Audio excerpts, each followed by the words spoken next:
ድሬዳዋ ጥግ ሄጄ ሲለምኑ ያገኘዋቸዋል። በእግርና በመኪና የመጣ ነው። ወዴት እንደመጡ ማያውቁት፣ የት እንዳሉ ማያውቁት።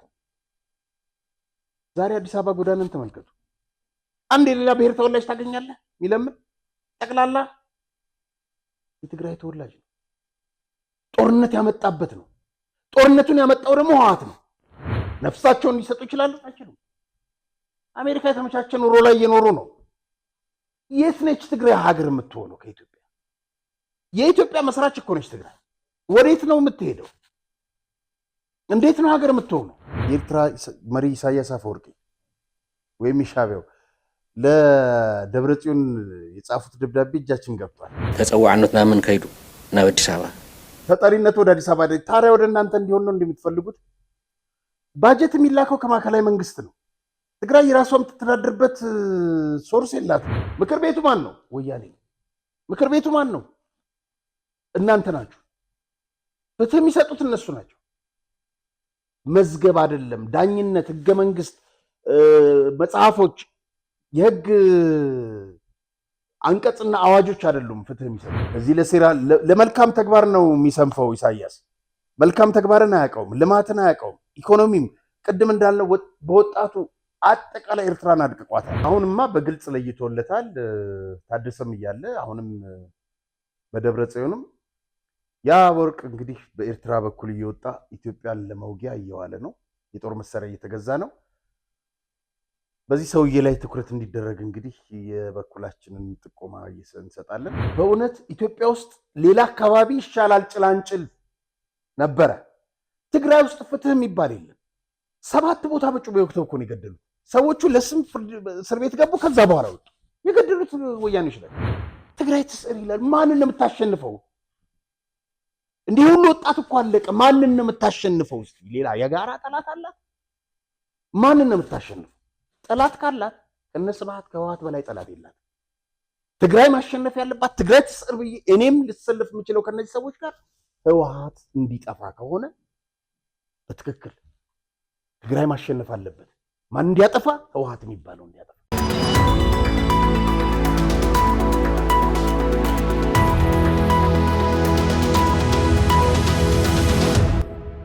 ሰላም ጤና ይስጥልኝ ክቡራን ተመልካቾቻችን፣ የዛሬው ፕሮግራም ተጀመረ ነው። ፕሮግራሙን ይዤላችሁ ቀርቤያለሁ።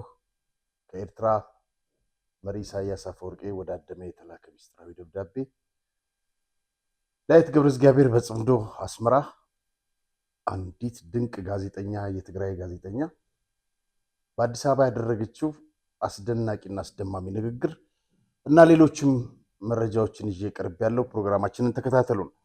ከዛ ቀደም ብሎ ግን ደብዳቤዎች፣ መልእክቶች ይደርሱናሉ። ተስፋዬ ቶሎሳ እንደዚህ ይላሉ። አሪያ የኔ ጥያቄ ይሄ ማህበረሰብ ምንድን ነው የነካው? በዚህ በኩል የህዝብን የሀገርን አደራ የሚዘርፍ ህገወጥ የመንግስት የሥራ ኃላፊዎች ጥቂቶች፣ በዚህ በኩል ህገወጥ ስግብግብ አልጠግባይ ነጋዴ፣ በዚህ በኩል ሙያውን ተገን አድርጎ ወገንን ሀገሩን የሚያደማ በሃይማኖት ስም ከአጥፊ ጋር የሚያብር ሞራል ቢስ የሆነ ወገናችን ምን ሆኖ ነው? አሪያ ከሰው ውጭ ሀገር ያምርባታል ወይ? ከሀገር ውጭ ሰውስ ቀና ብሎስ ይሄዳል ወይ? ኦ ግራ ገባን እኮ። ያድነኛል ያልከው ሲገልህ፣ ያጎርሰኛል ያልከው ካፍ ሲነጥቅህ፣ ይደግፈኛል ያልከው ገፍትሮ ከጣለህ ወዴት እየተጓዝን ነው? አሪያ እኔም ዝም ብዬ ስታዘብ እንደ ግለሰብ ሳይሆን እንደ ማህበረሰብ የሞራል ስነ ልቦናችን ወድቆ ተንኮታክቶ ተቀባጅ ስግብግብ ሆነናል። ለምን? እንዴት? መቼ? ከዚያስ የሚሉ ጥያቄ ማሳት መጠየቅ ትተን ዝም ብለን ጨፍነን ወደፊት በመጋለብ ላይ ነን። ግማሹ ገደል እየገባ ይሰባበራል፣ ግማሹ ራሱን ሞቶ ሌላውንም ገድሎ ባጭር ይቀጫል። አንዱ በሌሎች ህመም እርሱ ተደላሉ ለጥቂት ጊዜ ይኖራል። ይህም ግን ያልፋል። ብርቱ። እናመሰግናለን አቶ ተስፋዬ። ብርሃኑ በሚል ደግሞ ስም ኢትዮጵያ ውስጥ ያሉ ሁሉም ባይሆኑ የተወሰኑ ጠበቆችና አቃቤ ህጎች ህሊናቸውን ለገንዘብ የሸጡ እንዲሁም ዳኞች አሉና የተወካዮች ምክር ቤትና የፍትህ ሚኒስቴር ምንም አይነት እርምጃ ሲወስድ አይታየም። ህዝብን ባትፈሩ ፈጣሪን ፍሩ ይላል። ሌላው አለማየሁ የተባለ ፕሮግራማችን ተከታታይ ነው። አሪያ መንግስት መስሪያ ቤት ውስጥ ተቀምጠው የላዳ ማህበረሰቡን ያሉትን የገንዘብ ሚኒስትሪ ስራ ኃላፊዎች በማስረጃ ለመናገር አንደበቴ የተያዘው ለምን ይሆን? 850 አባወራ መንግስትን ተማምነው ንብረታቸውን አስወግደው ስራ አጥ ሆነው ቤተሰባቸው ወደ ጎዳና እየወጡ ነው። እንደ ዜጋ የምናስቸግርህ የአንድ ቀን የአየር ሰዓት ነው። እባክህ ይህን ህዝብ ከጎዳና ታደጉት። አቶ አለማየሁ በቴክስት ባደረጉልን በቴሌግራም ቻናል ላይ ስልኮት አይታይም። ስለዚህ ስልኮትን ይላኩና እናገኙታለን። ከዚህ በኋላ በዚህ በኢትዮ ዴሊ በሳምንት 2 ቀን ማህበራዊና ስፖርት ጉዳዮችን አማን ከበደ ይዞ ይመጣልና በዛም አጋጣሚ ለእናንተ ኢንተርቪው ያደርጋችኋል። ስለዚህ ፈቃደኛ ነን ዝግጅት ክፍሉ። ለዛሬ ያሉ መልእክቶች እነዚህን ይመስላሉ። ሌሎቹን እንግዲህ በቀጣይ እናቀርባለን። ክቡራን ተመልካቾቻችን እንግዲህ ይሄ መኪና አደጋ በየቀኑ የሚያጋጥመኝ ሆኗል እና ምንድነው እዚህ ከተማ ውስጥ አሁን በቀደም ዕለት ይሄን ተመልከቱት።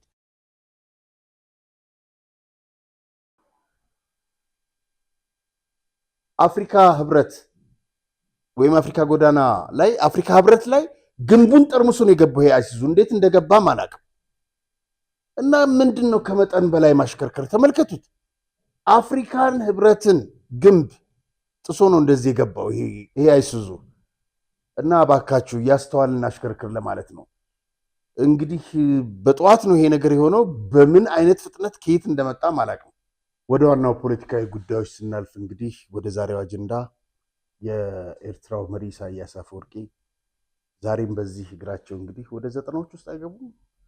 በዚህ እድሜያቸው ኤርትራን ገለው የኤርትራን ህዝብ አሰድደው ኤርትራን በኢኮኖሚ በሁሉም ነገር አድቅቀው የህዝብን ቁጥር እያመናመኑ ወጣቱ ወደ ስደት እየሄደ ለየቀረውም ለቀይ በአሳ ነባሪ እየተበላ በሊቢያ እየታገተ ብዙ ችግር እየደረሰበት እየተንገላታ ነው።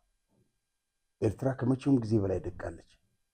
በዚህ እድሜያቸው እግራቸው ጉድጓድ የገባ ሰዎች ከኤርትራም አልፈው አካባቢውን ለመበጥበጥ እየተንቀሳቀሱ ነው። አንደኛው እንግዲህ ጽምዶ ነው። የኤርትራ መሪ ኢሳያስ አፈወርቂ ወይም ሻዕቢያው ለደብረጽዮን የጻፉት ደብዳቤ እጃችን ገብቷል። እንዲህ ይላል። በ609 ነው እንግዲህ የተጻፈው ይሄ ጉዳዩ ከሀገረ ኤርትራ ለዶክተር ገብረጽዮን ገብረሚካኤል የተላከ ሚስጥራዊ ደብዳቤ። እንግዲህ ይሄ ደብዳቤ እንደዚህ ይላል። የተላከበት ቀን እንግዲህ አሁን ግንቦት ነው በ04 ስለ አሁናዊ መጪው መሰረት ያለባቸው ስልታዊና ስትራቴጂክ እንቅስቃሴዎች በተመለከተ 1 የጊዜያዊ አስተዳደር በፍጥነት ማፍረስና የቀጣዩን እንቅስቃሴ ማስተካከል። ይሄ ደብዳቤ ቀደም ብሎ የተጻፈ ነው እና በዚሁ መሰረት እነ ደብረጽዮን ተቀብለው የኢሳያስን ትዕዛዝ ጊዜያዊ አስተዳደሩን አፍርሰዋል። ጊዜያዊ መንግስት በኃይልም ቢሆን በማፍረስ መዋቅሮችን ማስተካከል። 3 የማዕከላዊ መንግስት እንቅስቃሴ መቆጣጠርና ሰንሰለት በመዘርጋት የሚፈርስበትን መንገድ ከጎንዮሽ ቀጣይ ስትራቴጂ በሙሉ አቅም መስራት። 4 ለማዕከላዊ መንግስት የተለያዩ ተጽዕኖች በመፍጠር ጫና በመፍጠር እንዲሸረሸር ማድረግና ማፍረስ ቀጣዩ ትልቅ ስትራቴጂ መሆኑን መገንዘብ አለባችሁ። እና ሁለተኛው ሌላው መረጃ እንግዲህ ከዚሁ ጋር ተያይዞ ከሱዳን መንግስት ጋር መደረግ ያለበትንም እንዲህ ሲሉ ያዛሉ።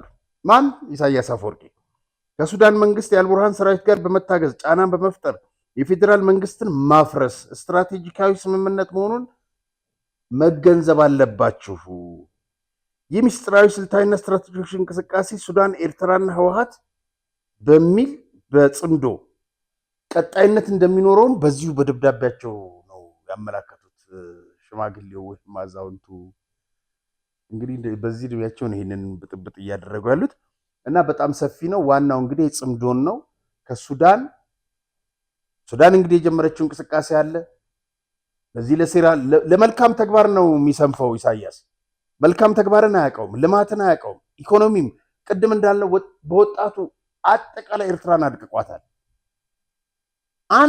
አንድ እንኳን ሆቴል የላትም። ከዚህ ቀደም አንድ ነጭ ጋዜጠኛ ገብታ አንድ የሰራችው እንትን ነበር። ሽንት ቤቱ ለማየት በጣም ይጸየፋል፣ ያስጠላል። ኒያላ ሆቴል የሚባል ነበር ድሮ እና በጣም ነው የሚያሳዝነው። እንግዲህ ይህ ሰውዬ ለዚህ ለአካባቢ ለመበጥበጥ የሚሰንፍ አይደለም።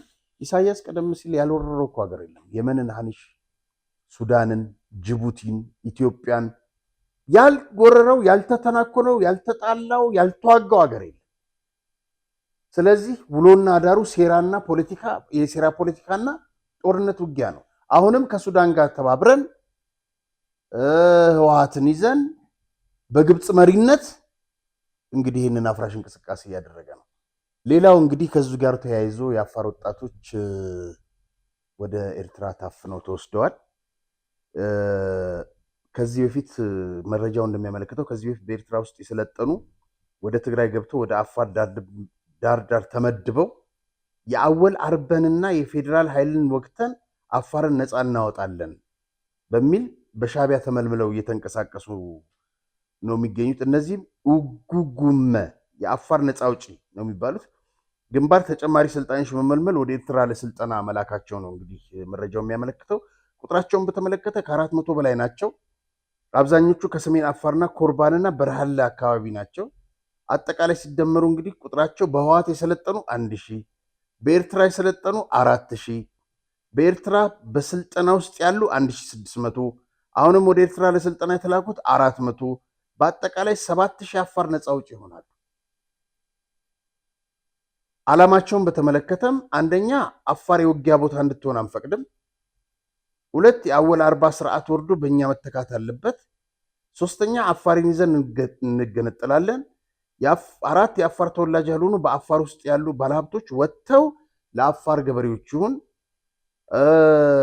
በአጠቃላይ በኤርትራና በህወሓት ነው የሚረዱት። እነዚህ ወሳኝ መንገዶችን እንዲቆጣጠሩና የኢትዮጵያን ጉሮሮ ለመዝጋት እና የሻዕቢያን ተልዕኮ የግብፅን ዓላማ ለማስፈጸም ነው እንግዲህ እየተንቀሳቀሱ ያሉት። ኢትዮጵያ እንግዲህ በእንደዚህ አይነት ሁኔታ ያለች የእርስ በርስ የፖለቲካ ለመስማማት ይኖራል። ደግሜ የምለው ነገር አለ። ነገር ግን ከሀገራችን ጋር መቆም አለብን። ሌላ ሀገር የለንም እኛ። እቻ ሀገር ብትፈርስ፣ እቻ ሀገር አንድ ነገር ብትሆን ሌላ ሀገር የለንም። በቃ መቼም ፈጣሪ ጠብቀናል ብቻ ብለን ዝም ማለት የለብንም። ማለት ከጀግናው መከላከያ ሰራዊታችን ጎን መቆም አለብን። እናም ሻዕቢያ ይህንን እያደረገ ነው።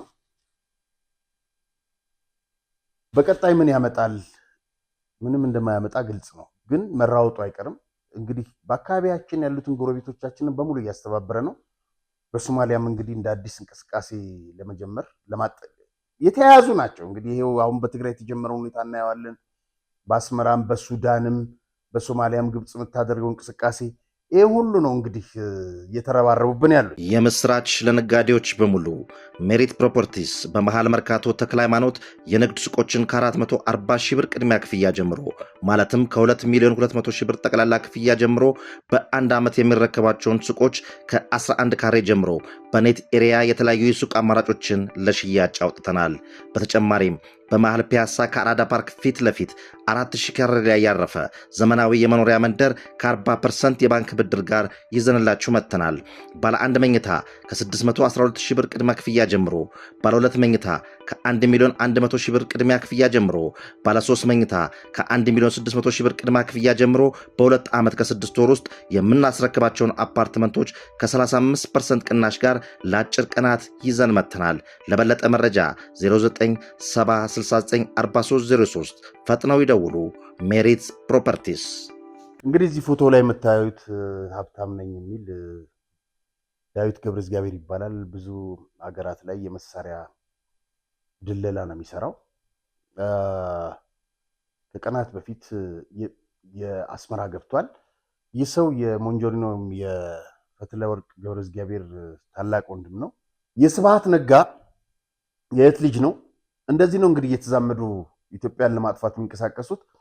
ይሄ ሰውዬ በትግራይ በሚወጣው ህገወጥ የወርቅ ማዕድን በዛ ሽያጭ መሳሪያ የጦር መሳሪያ እየገዛ ነው። ከፍተኛ የጦር መሳሪያ እየተገዛ በኤርትራ በኩል በወደብ በኩል እየተጓጓዘ ነው። ይህን የሚያጓጉዘው ዳዊት የተባለ ነው። እንግዲህ በአስመራ ይገኛል። እነዚህን የጦር መሳሪያዎች ከኢትዮጵያ በሚወጡ በህገወጥ መንገድ በሚወጡ አሁንማ ለይቶለታል። ያው ጌታቸው የመስተዳድሩ አካል እያለ ታደሰም እያለ ህገወጥ የወርቅ ዝውውሩ ማስቆም አልተቻለም። ማለት ትንሽ ለመቀነስ ተሞከረ እንጂ አልተቻለም። አሁንማ በግልጽ ለይቶለታል። ታደሰም እያለ አሁንም በደብረ ጽዮንም ያ ወርቅ እንግዲህ በኤርትራ በኩል እየወጣ ኢትዮጵያን ለመውጊያ እየዋለ ነው። የጦር መሳሪያ እየተገዛ ነው። በዚህ ሰውዬ ላይ ትኩረት እንዲደረግ እንግዲህ የበኩላችንን ጥቆማ እንሰጣለን። እንግዲህ ከአንድ ቀን በፊት ከትላንት ወዲያ ማለት ነው ደብረ ጽንፈት ይሉታል በትግርኛ የሰጠው መግለጫ አለ። ምንድነው የሚለው? የትግራይን ህዝብ የሚያድን ውሳኔን የተወሰነው ነው የሚለው። የትግራይን ህዝብ ለመግደል ወይም ለማጥፋት የተወሰነ ውሳኔ ቢባል ይቀላል። ምን አለ ለመሆኑ ደብረጽዮን? ሓላፍነታት ተሓታትነት ኣሎ በሕገ መንግስታዊ ስርዓት ታጸናሕና ሓደ ሰብ ፕሬዚደንት ከም ድላይ ዝገብረላ ትግራይ ኮይና እንግዲህ እዚህ ላይ ምንድነው ትግራይ አንድ ፕሬዚደንት ያሻውን የሚያደርግባት ነው የሆነው የቆየችው። ሓደ ሰብ ድላይ ዝገብረላ ተመለስ ተልካዩን ሰምዕኳ ይሰምዕ ተዘይልህ ይኸይድ። እንግዲህ ተመለስ ስትለው ሰምቶ እንዳልሰማ ይሄዳል፣ ወደ አዲስ አበባ ይሄዳል። ይሄን የሚለው እንግዲህ ለታደሰ ነው። ተጸዋዕነት ናምን ከይዱ ናብ አዲስ አበባ ተጠሪነት ወደ አዲስ አበባ። ታዲያ ወደ እናንተ እንዲሆን ነው እንደምትፈልጉት? ባጀት የሚላከው ከማዕከላዊ መንግስት ነው። ትግራይ የራሷ የምትተዳደርበት ሶርስ የላትም። ሁሉም ክልሎች ከፌዴራል መንግስት በሚያገኙት ባጀት ነው የሚተዳደሩት። እና ታደሰን የሾመው አካል ፌዴራል መንግስት ነው። በፕሪቶሪያው ስምምነት መሰረት ተጠሪነቱ እነሱ እኮ ይሄንን ህገወጥ ምርጫ አካሂደናል፣ በማንኛውም ጉዳይ ላይ እንወያያለን ብለው ፈርመው ሲያበቁ አሁን እንደገና ሌላ ዙር መጥተው ፕሬዚደንቱን ካነሱት በኋላ ወይም ተባብሯቸዋል አላውቅም። አሁን ደግሞ ሌላ ነገር ይቀባጥራል። ህዝብ ትግራይ የለን ትካላ ትግራይ የለን፣ የትግራይ ህዝብ የለም። በዚህ በፕሬዚደንቱ ውክልና ላይ ተቋማትም የሉም ነው የሚለው። ተሳትፎ ትገልጽ እምበር ድላይ ዝገብረሉ ሓደ ሰብ ድላይ ዝገብረሉ ዝም ብለህ ተሳትፎን ትገልጻለህ እንጂ አንድ ሰው የፈለገውን ነገር የሚያደርግበት ነው። ሌሎችም ኃላፊዎች የፈለጉትን የሚያደርጉበት ነው። ተጠያቂነት የጠፋበት ነው። ፍትህ ለማረጋገጥ የማይቻልበት በእውነት እነዚህ ሰዎች እንዴት የትግራይን ህዝብ እንደሚቀልዱበት። መቼ ፍትህ አግኝቶ ያውቃል የትግራይ ህዝብ? መቼ መልካም አስተዳደር አድርጎ ያውቃል? አንድ ጊዜ 97 ዓመተ ምህረት ምርጫ ተካሄደ። ሁሌም ያው በትግራይ በሚካሄዱ ምርጫዎች 100% አሸነፍን ነው የሚሉት። 38 ወንበር አለ። አንድ በወቅቱ በስልክ እንገናኝ ነበረ። አንዳንድ መረጃዎችን እንለዋወጥ ነበረ። ህወሓት አባል ሆኑ ሲባል እምቢ ብሎ አሁን አሜሪካ እንደመሆኑ የነሱ ደጋፊ ሆኗል። ረዳት ፕሮፌሰር የዛን ጊዜ መድህኔ ታደሰ ምንድነው ያለው አስታውሳለሁ። ጀርመን ሬዲዮ ላይ በትግራይ ምርጫ አካሄድን አትበሉ፣ ብቻችንን ተወዳድረን ብቻችንን አሸነፍን በሉ። ትግራይ አካባቢው ጎረቤቶቹ ያገኘውን እድል እንኳን የተቃውሞ ሊያገኝ አልቻለም። የዛ ጊዜ ቅንጅት ምናምን የሚል ነበሩ ህብረት እና አንድ ብቻ እንደ ጋሪ ፈረስ እንዲነዳ አንድ ፓርቲ ብቻ እንዲያመልክ ነው እየተደረገ ያለው። ስለዚህ ምርጫ ያደረግን አትበሉ። ፍትህ የለውም እኮ የትግራይ ህዝብ። አንድ በጣም የሚያሳዝን አጋጣሚ ልንገራችሁ። አብርሃ በላቸው የሚባል መምህር ነበር። አብዛኛው ትግራይ ውስጥ ያውቁታል፣ የወያኔም ሰዎች ያውቁታል። ቅርብ ጊዜ ነው መሞቱን የሰማሁት። ጀግና ነው፣ መምህር ነበር እና አድዋ አካባቢ እነሱ ሲንቀሳቀሱ ገና መንግስትነት ሳይዙ በዚህ በደርግ ዘመን ማለት ነው ሚሊሻ ሆኖ ተታክሶ ብዙ እንትን አለባቸው፣ እንዳይገቡ አደረጋቸው፣ መታቸው። በኋላ አብርሃ በላቸውን ጨምሮ እነ ታደሰ ገብረ እግዚአብሔር፣ አንድ ደግሞ የሙልጌታ አለምሰገድ ወንድም አፈወርቅ የሚባል በርካቶችን እና አባይ ፀሐዬ ምን አደረጉ? አንድ ኮድ ለአንድ ታጋይ ይሄን ደብዳቤ ይዘህ ወደ አክሱም ሂድ አሉት። ይሄ ገብሩ አስራት መጽሐፍም ላይ ያለላችሁ። ያችን ደብዳቤ ይዞ ሄዶ ሲሄድ ሌላ ሰው እሱን እንዲጠቁመው አደረጉ። ተያዘ። ሲያዝ ያቺ ደብዳቤ ኮድ አላት። ማን ነው ኮዱን የሚፈታው ተብሎ መጣ። ኮድ እንደዚህ ስም ታደሰ ምናምን። መጀመሪያ ወያኔ እነዚህን ሰዎች ከኛ ጋር ስሩ ሲላቸው እምቢ ብለዋል። ከዛ ከኛ ጋር የሚሰሩ ብለው አብና አባይ ፀሐይ ያውቀው ወደ እነሱ መልእክት እንደሚልኩ አድርገው እነዛ ሰዎች በቁጥጥር ስር ዋሉ። ወዲያው ደርግ ተደሰተ። መንግስቱ ኃይለማርያም የሚባል አንድ ፋሺስት አለ። እሱ ሲሰማ እነዛን ሰዎች ለቃቀመና እስር ቤት ግማሹን ረሸናቸው ለወያኔ የሚሰሩ ብሎ እና አብርሃ በላቸው ተገረፉ፣ በጣም ተሰቃዩ እና ሌሎችም ብዙዎቹ ግን ተገደሉ። አንድም ስሙ ለጊዜው ጠፋኝ፣ በመጽሐፍ ነው ያነበብኩት። በአካልም በቅርቡ በሰው የተገደለው አሜሪካን ውስጥ ድምፁ ኃይለ ሥላሴም ነግሮኝ ነበረ።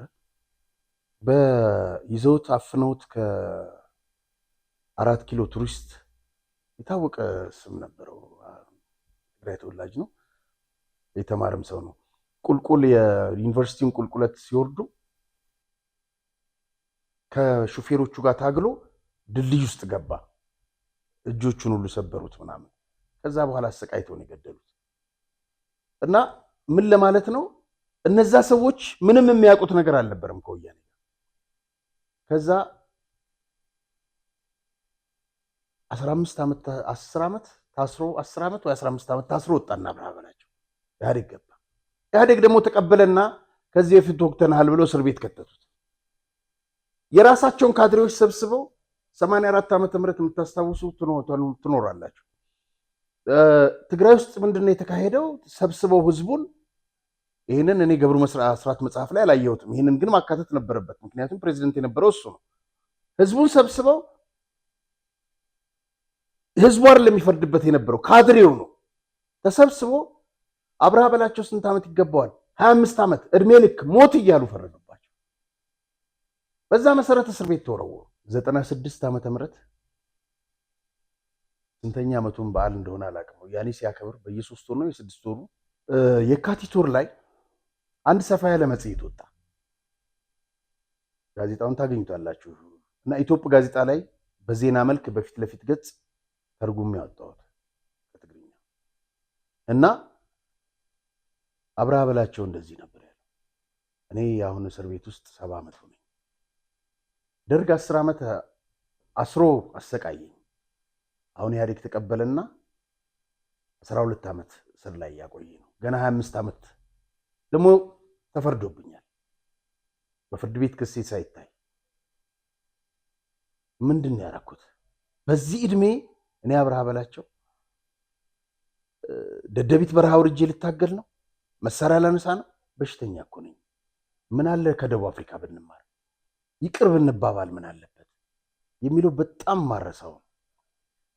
ሌሎቹም ነበሩ፣ ለጊዜው ስማቸውን ዘነጋዋቸው። በጣም በትግራይ ውስጥ ታዋቂ የነበሩ አስተዳደር ተብለው በኋላ ላይ እስር ቤት የሞቱ የትግራይ አስተዳደር በጣም መልካም ሰው ናቸው እና ዛሬም ትግራይ ፍትህ የላትም።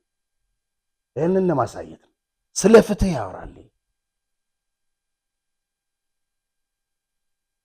በእውነት ኢትዮጵያ ውስጥ ሌላ አካባቢ ይሻላል ጭላንጭል ነበረ። ትግራይ ውስጥ ፍትህ የሚባል የለም። ምርጫ 97 የአረና ፓርቲ አባል ነበር። በማታ ሳምንት ሲቀረው ምርጫው ስሙን ዘነጋሁት። 7 ቦታ በጩቤ ወቅተው እኮ ነው የገደሉት። ሰዎቹ ለስም እስር ቤት ገቡ። ከዛ በኋላ ወጡ። የገደሉት ወያኔዎች ናቸው። እንዲህ ነበር ሲደረግ የነበረው። መስፍን የሚባል ደግሞ ከአዲግራት ላይ ተወዳደረ።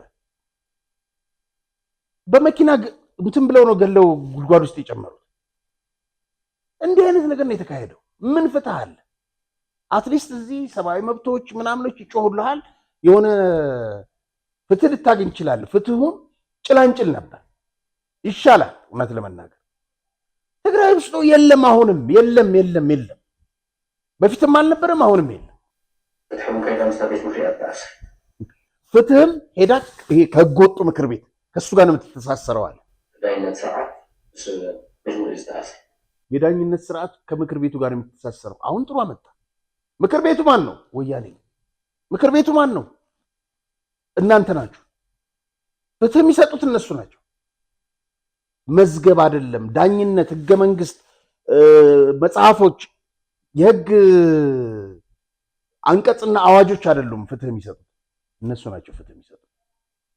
ዞራ ከምክር ቤቱ ጋር የምትያያዘው አለ። እውነቱን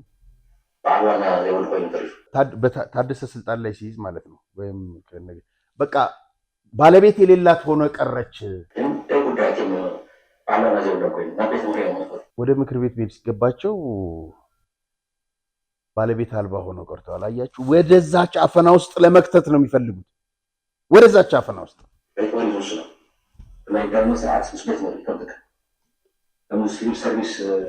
በቃ አለ የዳኝነት ስርዓቱን የሚወስነው የሚመራው ምክር ቤቱ ነው።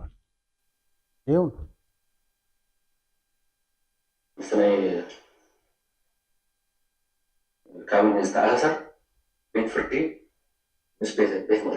እንግዲህ ሰውዬ ብዙ ይቀባጥራል። ረጅም ሰዓት ነው። የፕሪቶሪያው ስምምነት መንግስት አፍርሷል አለ። የት እንዳፈረሰን ያላቅም እና ታደሰን እንደዚህ በነገር ሲሸነቁጠው ነው ያመሸው። ወደ 46 ደቂቃ ነው። ሁሉንም መስማት የለብንም፣ ምክንያቱም የተደጋገመ ነገር ነው የሚያወሩት። እንግዲህ በትላንትናው ዕለት በዲሲ እነዚህ ተጋሩ የጠገቡ ተጋሩ ሰልፍ ወጥተዋል። ምን ይላሉ?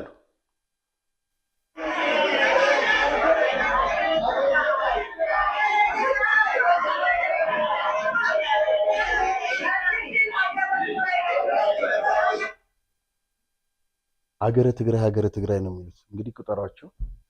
በፊት ይወጡ የነበሩት ጋር ሲነጻጸር ቤታችሁ የተቀመጣችሁ ልትመሰገኑ ይገባል።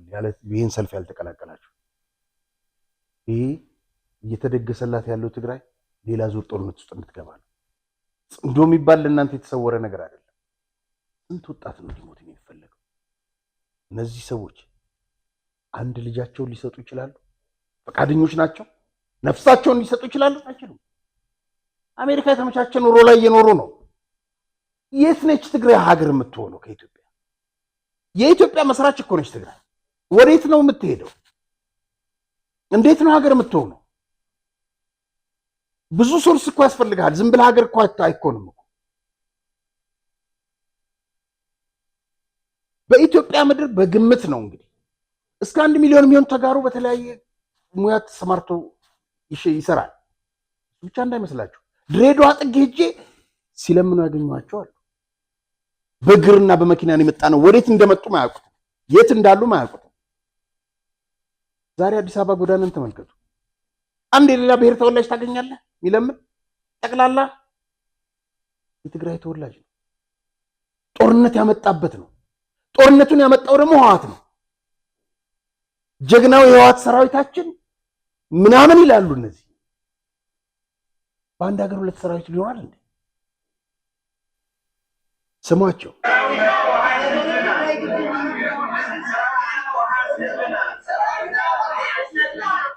ሰራዊታችን ዋስትናችን። የእናንተ ዋስትና አሜሪካ ነው። የትግራይ ህዝብ ዋስትና አጥቷል። በመከራና በስቃይ ውስጥ ነው። በየሳምንቱ አንዳንድ ቪዲዮ አምጥተን 7 ልጅ አጣችናት፣ 5 ልጅ አጣችናት። ቅንጣት አይሰጣቸውም እነዚህ። ሌላ እናት የሀዘን ማቅ እንድትለብስ፣ ሌላ ጦርነት ተካሂዶ ሌላ ሚሊዮኖች እንዲሞቱ፣ ይህንን ነው ፍላጎታቸው እነዚህ። የአሜሪካና የህወሓትን ባንዲራ ይዘው ነው የወጡት። አሜሪካ ላይ ተቀምጦ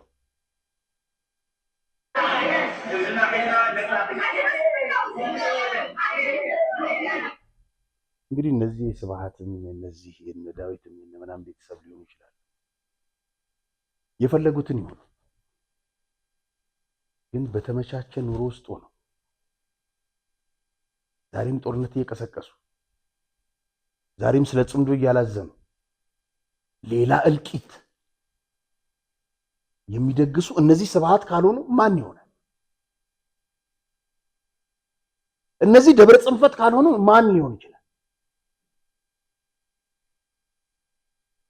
ከዚህ በፊት ቅድም ያሰማኋችሁ ቪዲዮ ላይ የዚህ ደብረ ጽዮን መጨረሻ ንግግሩን ምን ብሎ ነው የሚጨርሰው?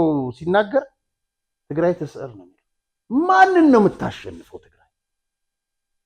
ኢኮኖሚዋን፣ ችግሯን፣ የሚሰደደውን ወጣት መታደግ?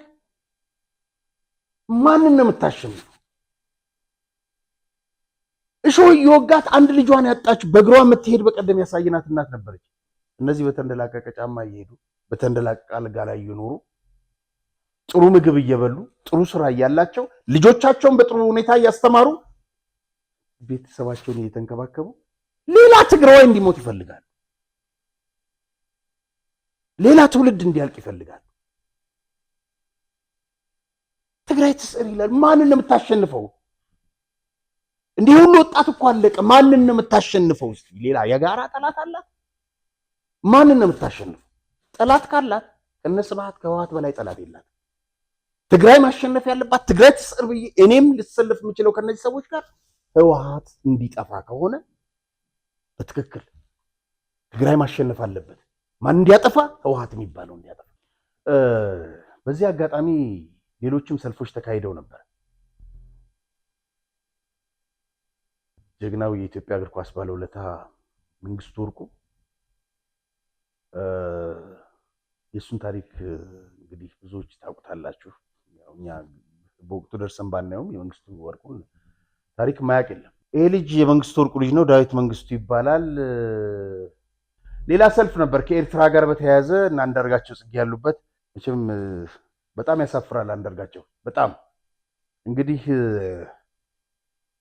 ማስረጃዎችና መረጃዎች አሉ። ስለአንተ በቀጣይ የምንመለስበት ይሆናል እና ይሄ ልጅ እዛ ሲራወጥ ሰዎች አይተው ነገሩኝና ፎቶ ለመነሳት ምናምን እንደገና ሸራተን 20 ዓመት የሰራ አወል የተባለም እዛ ነበር አሉ። እቺ ፎቶዋን ነገር ልንገራችሁ። አሁን እንኳን ተቀባይነት ያለው አይመስለኝም። በፊት የተቃውሞ ሰልፍ ሲካሄድ ዲሲ ሰልፍ ትቀላቀላለህ፣ ፎቶ ትነሳለህ። ወደ ሀገሬ መግባት አልችልም፣ የተቃዋሚ አባል ነኝ ምናምን ብለህ ፍርድ ቤት ታያይዛለህ። ያው ኬዝህን ይቀበሉት ነበር። አሁን አላውቅም እና እቺ ለዛ እንድትጠቅመው ነው። እዚህ ነበር እኮ ቅርብ ጊዜ መጽሐፍ ሁሉ ያባቱን አስመርቋል። በምረቃው ዕለትም አልተገኘም። ለምን እንደሆነ አላውቅም። እና ለማንኛውም እንደው እዛ ስለታየ ነው እግረ መንገድ ልግለጸው ብዬ ነው። በነገራችን ላይ አደመ በቀደም ዕለት አንድ ፕሮግራም ሰርተን ነበረ። ዶክተር ገብሩ ካሳ ይባላል። ይሄ ታስሮ ተፈታ። ሲፈታ ምንድነው ያደረጉት? ስልኩን ቀሙት። የጊዜያዊ አስተዳደሩ የታደሰ ወረደ የቢሮ ኃላፊ ነበረ። ስልኩ ላይ እንግዲህ ይሄን ፔጅ ኦፊስ ኦፍ ዘ ፕሬዚደንት ኦፍ ትግራይ ይላል። ይሄንን የሚያንቀሳቅሰው እንትኑን ያን ፓስወርድ ምናምን ከወሰዱ በኋላ የማንን መለጠፍ ጀምሮ የራሳቸውን። እንደዚህ አይነት የወረዱ ሰዎች ናቸው እነዚህ ሰዎች። ይሄን ፔጅ በቁጥጥር ስር አውለዋል። ሌላም እንደዚህ የምትይዙ ይመስላችኋል? ሌላውንም በቁጥጥር ስር። ትግራይ ትስዕር ከሆነ ይህን ማሸነፋችሁ እንደ ትልቅ ድል ውሰዱት። ትግራይ ግን እናንተን ስታሸንፍ ነው ትግራይ ትስዕር የምለው ነኝ።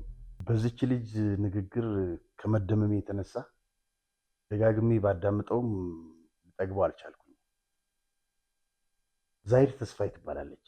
የኢትዮጵያ ቴሌቪዥን የትግርኛ ፕሮግራም ጋዜጠኛ ነች። ዘይድ እንደዚሁ በእንትን ማቃት ይመስለኛል ኢቲቪ ስንሰራ። በመጀመሪያ አድናቆቴን ክብሬን ልገልጽልሽ እወዳለሁ። ምን አለች የሚለውን እስቲ ህወሓት ለይኽፈለና ዋጋ ስታይ እዩ። ህወሓት ያላስከፈለን ዋጋ ምንድን ነው? ሕዙን ህወሓት ኮምፕሮማይዝ ንገብረሉ ነገር ሎ ይመስለኒ። ህወሓት ጋር ከዚህ በኋላ የምንደራደርበት ጉዳይ አለ አይመስለኝም። ጠቅላላ ናይ ስርዓት ለውጥ የድልየና ልብል የልሰማማዕና ጠቅላላ የስርዓት ለውጥ ያስፈልገናል በሚለው ነው መስማማው ነኝ። ጠቅላላ ናይ ስርዓት ለውጥ ይለድልየና ጠቅላላ የስርዓት ለውጥ ነው የሚያስፈልገን። ሓደ ኣብዚ አያይ ጀነራል ሳሞራ ይናገር ነይሩ። ይሄ በቅርብ ቀናት የተካሄደ ስብሰባ ነው። በነገራችን ላይ ጀነራል ሳሞራ ሲናገር አንድ ነገር ሰማሁት ስለ አውራጃዊነት። ከባቢያዊነት አለ እዩ እዚ ክንቅበል ክንክእል ኢና መጀመሪያ የአካባቢውነት አውራጃዊነት የሚለውን መቀበል አለብን መጀመሪያ ላይ። በከባቢ እዩ ከባቢ ስለዝኾነ ይኾነ ዲዮም አካታች ለሆነ ፖለቲካ አካባቢነት ስለሆነ እኮ ነው። አካታች የሆነ ፖለቲካ ስላልፈጠሩ አይደለም እንዴ ትግራይ እየታመሰች የምትገኘው? ትግራይ ታዲያ ወጣቶች አጣች።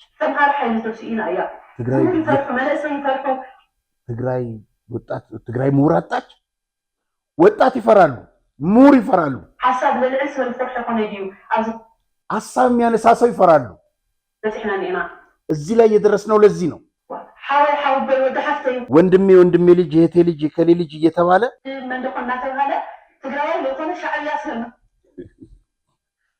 በጣም የሚገርም ነው። ልድገምላችሁ። ወንድሜ የወንድሜ ልጅ እህቴ ልጅ የከሌ ልጅ እየተባለ ትግራዋይ ያልሆነ ሻዕቢያ እየመራን ስለወዳል አይደለም እንዴ እኛ ተጋሩ የማንነት ጥያቄ ላይ እየወደቅ ነው።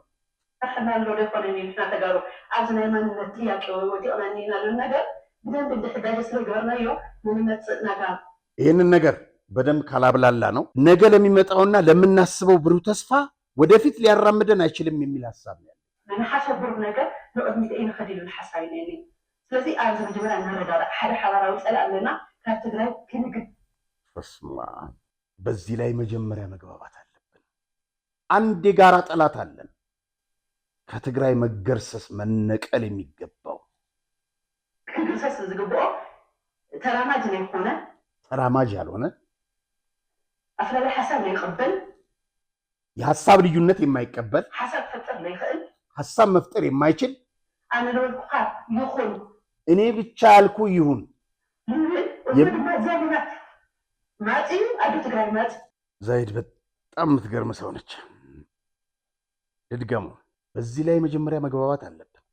አንድ የጋራ ጠላት አለን፣ ከትግራይ መገርሰስ መነቀል የሚገባው ተራማጅ ያልሆነ የተለየ ሀሳብ የማይቀበል ሀሳብ መፍጠር የማይችል እኔ ያልኩት ብቻ ይሁን ተቀበል የሚል ያውም ደግሞ ለዘመናት መጨረሻውን መስማት በዘይ ቀዋሪ ዘትረፈ ኣብ ዓለም ተራእዩ ይፍለጥ ፖለቲካ ያውም ደግሞ ለዘመናት የትግራይ እናቶችን ደማቸውን መጦ ስጋቸውን በልቶ አጥንታቸውን ግጦ ያለ ጧሪ ያስቀረ በዓለም ላይ ታይቶ የማያውቅ ፖለቲካን የገጠመን እኛ ተጋሩ በዚህ መግባባት አለብን። ተጋሩ በዚህ ላይ መደራደር የለብንም። ይህንን ነው የምትለው።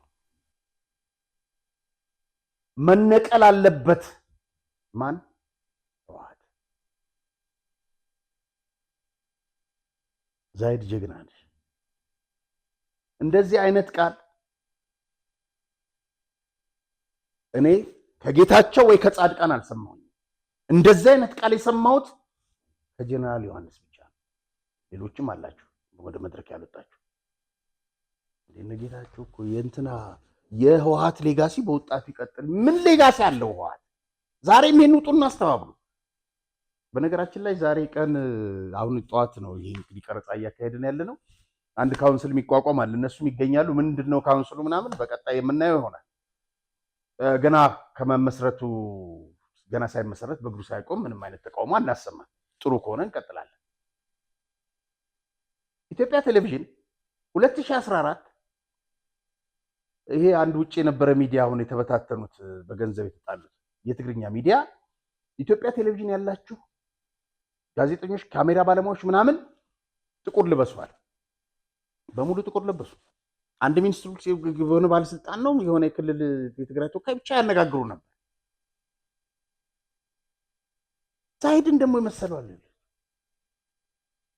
ፊት ለፊት የሚጋፈጡ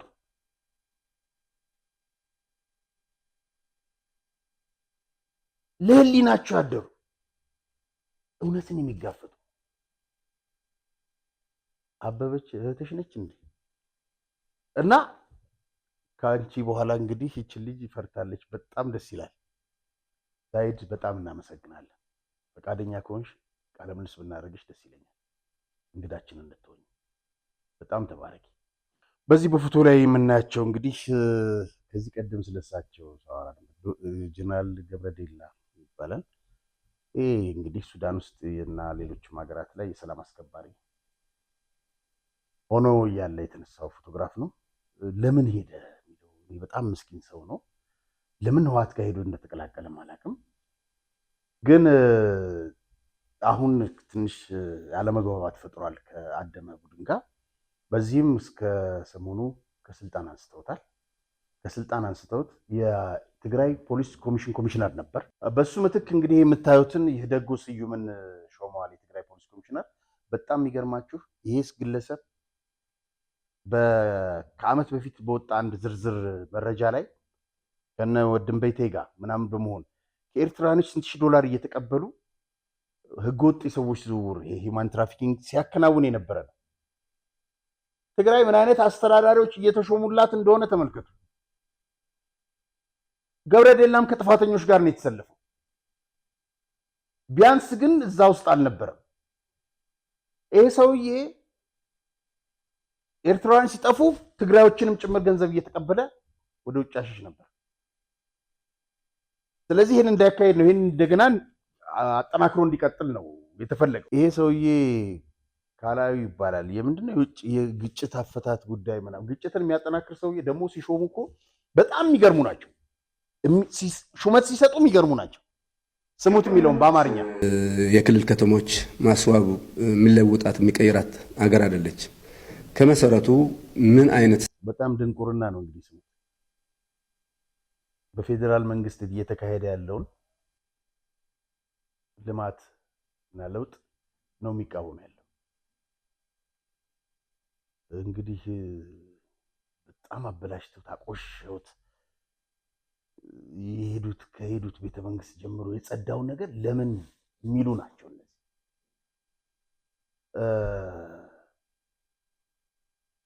ትግራይ ላይ አይደለም ኢትዮጵያ ላይ ልማት እንዲካሄድ አይፈልጉም። ትግራይ ላይ ለምን ይመስላችኋል ሰውን እስካሁን ድረስ አስርበው የሚገዙት? ሰው ከበላ እድሜ ልኩን ስለ ምግብ ነው እንዲያስብ የሚፈልጉት። ስለዚህ እርዳታ እየሰጡ እንዳይሞት ትንሽ ትንሽ ተወረውርለታለህ። ውሃ ከምንጭ እንዲጠጣ ንጹህ ውሃ ከጠጣ ምግብ ከበለት ፖለቲካን ይጠይቃል። ወዴት ለምንድን ነው የሞት ነው ብሎ ይጠይቃል የሚል አስተሳሰብ ስላላቸው ኢትዮጵያን አቆሽሸዋል።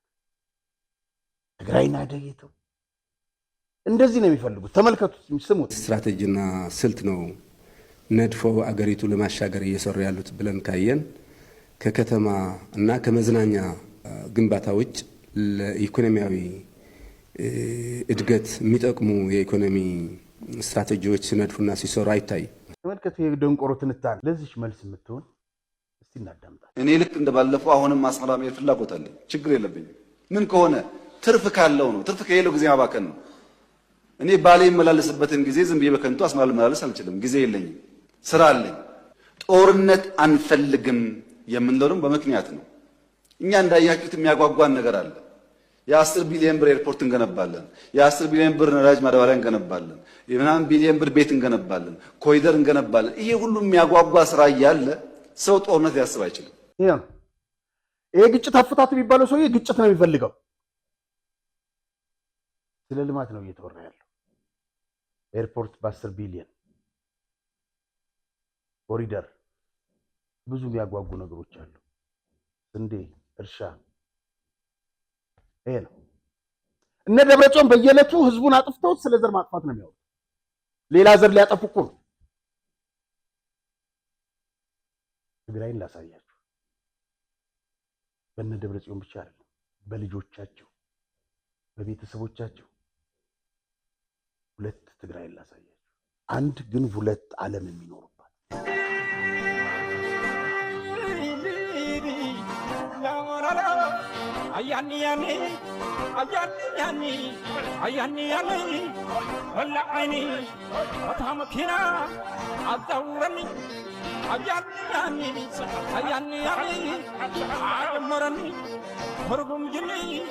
እንግዲህ እነዚህ ያዜ ቤተሰቦች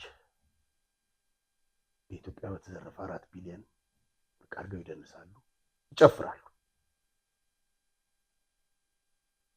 በማንደም